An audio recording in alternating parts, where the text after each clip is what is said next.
নামাজে মনোযোগ ধরে রাখতে চাইলে তিনটি কাজ করতে পারেন। অনেকেই আছে নামাজ পড়ে কিন্তু নামাজে মনোযোগ ধরে রাখতে পারে না। তো আপনি যদি নামাজে মনোযোগ ধরে রাখতে চান, তিনটা ফর্মুলা ইনশাআল্লাহ তাআলা ট্রাই করলে আশা করা যায় যে নামাজে মনোযোগ ধরে রাখতে পারবেন। এর মধ্যে 1 নম্বর হচ্ছে নামাজে যাওয়ার আগেই মানসিক একটা প্রস্তুতি নিতে হবে। অনেক সময় আমরা কাজ শেষ করে ওই কাজের লেশ থাকে, ওই মুহূর্তে আমরা নামাজে দাঁড়িয়ে যাই, তখন মাথার মধ্যে নানান চিন্তা ভাবনা ঢুকে যায়। আবার শয়তান কিন্তু সব সময়, বিশেষ করে নামাজের সময় আমাদেরকে ওয়াসওয়াসা দেওয়ার জন্য তৈরি থাকে। এটা কিন্তু হাদিসের কথা। হাদিসের মধ্যে এসেছে, বিশ্বনবী সাল্লাল্লাহু আলাইহি ওয়াসাল্লাম বলেছেন, নামাজের যখন আজান হয় শয়তান ওই এলাকা থেকে পালিয়ে যায় আজানের শব্দ শুনে। কিন্তু যেই না আজান শেষ হয়, মানুষজন যখন নামাজে দাঁড়ায়, একজন মুমিন যখন নামাজে দাঁড়ায়, মুসল্লিরা যখন নামাজে দাঁড়ায়, সাথে সাথে আবার শয়তান হাজির হয়ে যায় এবং এমন এমন ওয়াসওয়াসা তাকে দিতে থাকে, এমন এমন কথা, এমন এমন শব্দ কল্পনা তার মনের মধ্যে দিতে থাকে যে এইগুলো সে একটু আগেও তার মনে ছিল না। অনেক সময় খেয়াল করে দেখবেন, এটা কিন্তু হয় অনেক সময়, যেটা আমার কল্পনাতেও ছিল না, এই সমস্ত কথাবার্তাও নামাজের মধ্যে ঢুকে যায়। এজন্য নামাজের মধ্যে আগে যদি মানসিকভাবে আমরা প্রস্তুতি নিয়ে আসি, তাহলে দেখবেন এই জিনিসটা আর থাকবে না। আমি যখন মানসিক প্রস্তুতি নিব, কিভাবে নিব? নামাজ পড়ার মিনিমাম কিছু মিনিট আগে আমি নিয়ত করব এভাবে যে আমি আল্লাহর সামনে দাঁড়াচ্ছি, আমি এমনভাবে নামাজ পড়ব যে এই নামাজ লক্ষ কোটি মানুষ পড়বে, কিন্তু লক্ষ কোটি মানুষের মধ্যে আমার রুকু, আমার সাজদা, আমার নামাজ আল্লাহর কাছে যেন সব থেকে সুন্দর হয়, সেইভাবে আমি নামাজ পড়ব। আপনি যখন এইভাবে কল্পনা করে মানসিক একটা প্রস্তুতি নিয়ে যখন নামাজে দাঁড়াবেন, ওই নামাজটা ইনশাআল্লাহ তাআলা মনোযোগ সহকারে হবে। এরপরে 2 নম্বর আর একটা কাজ করতে পারেন। নামাজের যেই তাসবিহগুলো আছে, নামাজে যেই সূরাগুলো সব সময় আপনি পড়েন, সেই সূরার অর্থগুলো যদি আপনি জানতে পারেন, নামাজে যেই তাসবিহ পড়েন তাসবিহর অর্থগুলো যদি জানতে পারেন, তাহলে নামাজের মধ্যে আলাদা একটা মজা পাওয়া যায়। কত মানুষ এমন আছে বছরের পরে বছর সুবহানাল্লাহ পড়ে, আলহামদুলিল্লাহ পড়ে, সামি আল্লাহু লিমান হামিদা, রব্বানা লাকাল হাম, এইগুলো পড়ে, কিন্তু এইটা পড়ার দ্বারা সে আসলে আমার আল্লাহর ব্যাপারে কি বললো এই কথাগুলো তারা অর্থ জানে না।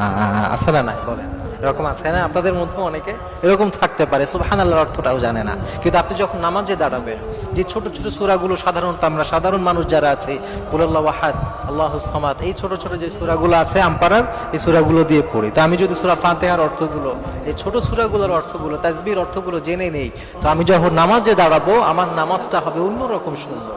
এজন্য 2 নম্বর কাজ আপনি যেটা করবেন, এই অর্থগুলো একটু ভালোভাবে বুঝে নেওয়ার চেষ্টা করবেন।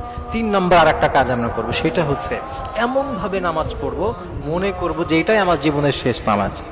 এটা যদি কেউ কল্পনা করতে পারে, কেউ যখন নামাজে দাঁড়াবে এইভাবে চিন্তা করবে, হতে পারে আজকে আমি যে জোহরের নামাজে দাঁড়িয়েছি এটাই আমার জীবনের শেষ জোহরের নামাজ হতে পারে। কারণ আমরা এমন একটা লাইফ লিড করি, এমন একটা জীবন আমরা পরিচালনা করছি যে জীবনের কোনো গ্যারান্টি নাই। কত মানুষ এমন আছে জোহরের নামাজটা সে পড়তে পেরেছে, আসরের আগেই সে ইন্তেকাল করে গেছে। এজন্য যখন আমার কল্পনা এইটা থাকবে, জীবনের এইটা আমার শেষ নামাজ, একজন ফাঁসির আসামি, তাকে যখন ফাঁসির দড়িতে ঝোলানো হয়, তার আগে যখন বলা হয় জীবনের শেষ 2টা রাকাত নামাজ তুমি পড়ে নাও, ওই নামাজটা সে যতটা মনোযোগের সাথে, যতটা খুশুখুজুর সাথে পড়ে, হয়তো তার জীবনের কোনো নামাজ সে এত মনোযোগ দিয়ে পড়ে নাই। আমি যখন নামাজে দাঁড়াবো, আমিও যদি ওই চিন্তা করে নামাজে দাঁড়াই, জীবনের এইটাই আমার শেষ নামাজ হতে পারে, হতে পারে আসরের এই নামাজটাই আমার জীবনের শেষ নামাজ, এরপরে হয়তো আমি আর নামাজ পড়তে পারবো না, এরপরে হয়তো আমি আর আমার আল্লাহর জন্য সিজদা দিতে পারবো না। এই কল্পনা করে যখন একজন মানুষ নামাজে দাঁড়াবে, মুসল্লায় দাঁড়াবে, তার ওই নামাজটা ভিন্ন রকম আরেকটা নামাজ হবে। এজন্য যদি নামাজে নিয়মিতভাবে মনোযোগ আনতে চাই, এই 3টা কাজ করতে হবে। রাজি আছে তো ইনশাআল্লাহ? প্রিয় ভাই, মনে রাখবেন, নামাজে যদি মনোযোগ না থাকে, আল্লাহ তাআলা বলেছেন ওয়াইলুল লিল মুসাল্লিন, কিছু মুসল্লি এমন থাকবে যাদের জন্য হতাশা, যাদের জন্য ধ্বংস। মুসল্লিদের ব্যাপারে আল্লাহ বলছেন, বেনামাজি যারা, তাদের কথা তো আছে, আল্লাহ বলছেন মুসল্লিরাই ধ্বংসশীলদের অন্তর্ভুক্ত হতে পারে।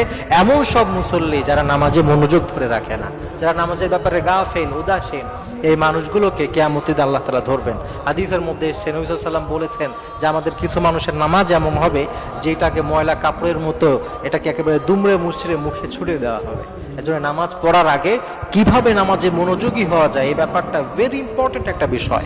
এটা ইনশাআল্লাহ তাআলা যদি আমরা খেয়াল করে নামাজ পড়ি, আশা করা যায় প্রিয় ভাইয়েরা, আমাদের নামাজটা আরো সুন্দর হবে, আমাদের নামাজটা আমাদের জন্য জান্নাতের কারণ হতে পারে।